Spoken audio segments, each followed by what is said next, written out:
Hello everyone मोर चैनलटुले आपनालोকক स्वागतम जनाइछु। আজি মই বনাই দেখুৱাম ডালগোনা কফি। এই ডালগোনা কফি বৰ্তমান ইন্টাৰনেটত খুবেই জনপ্ৰিয় হৈছে। হেবাবে ভাবিলো आपनालोকক দেখুৱাই দিও কিদৰে এই ডালগোনা কফি বনোৱা হয়। ডালগোনা কফি বনাবৰ বাবে মই লৈছো কফি, চেনি আৰু গৰম পানী। কফি লৈছো 3 চামুচ।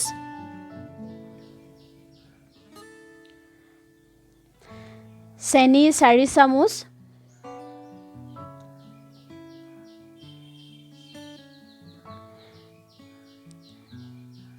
গৰম পানী লৈছো 3 চামুচ। এখিনি এতিয়া ফেটি লম।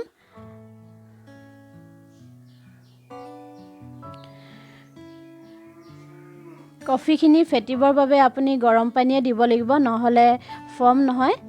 মোৰ ওচৰত কোনো ইলেক্ট্ৰিক মিক্সাৰ নাই, হেবাবে মই চামুচেৰে কৰিছো। চামুচেৰে কৰিলে অলপ সময় লয়। এখিনি প্ৰায় হৈ গৈছে আৰু 1 মিনিট মান কৰিলে হৈ যাব। কফিখিনি ফেটা হৈ গলে গম পাব যে আঠা আঠা হ'ব আৰু চামুচত লাগি ধৰিব। মোৰ কফিখিনি ফেটা হৈ গল। এতিয়া মই আধা গিলাস গাখীৰ লৈছো। গাখীৰখিনি মই আধা চামুচ চেনি দি উতলাই লৈছো। ফেটি লোৱা কফিখিনি দি দিছো। ইমান সহজ দেখিলে নে? আপোনালোকে বনাই চাব। খুব ভাল লাগে এই কফি খাই। যিসকলে কফি খাই ভাল পায় তেওঁলোকেতো ডালগোনা কফি খাই খুব ভাল পাব।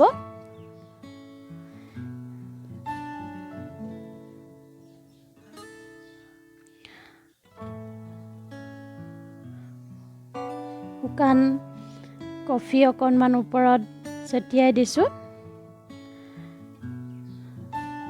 যদি মোৰ ভিডিঅ'টো ভাল লাগিল তেনেহলে লাইক কৰিব, কমেন্ট কৰিব, শ্বেয়াৰ কৰিব, লগতে সাবস্ক্ৰাইব কৰি দিব।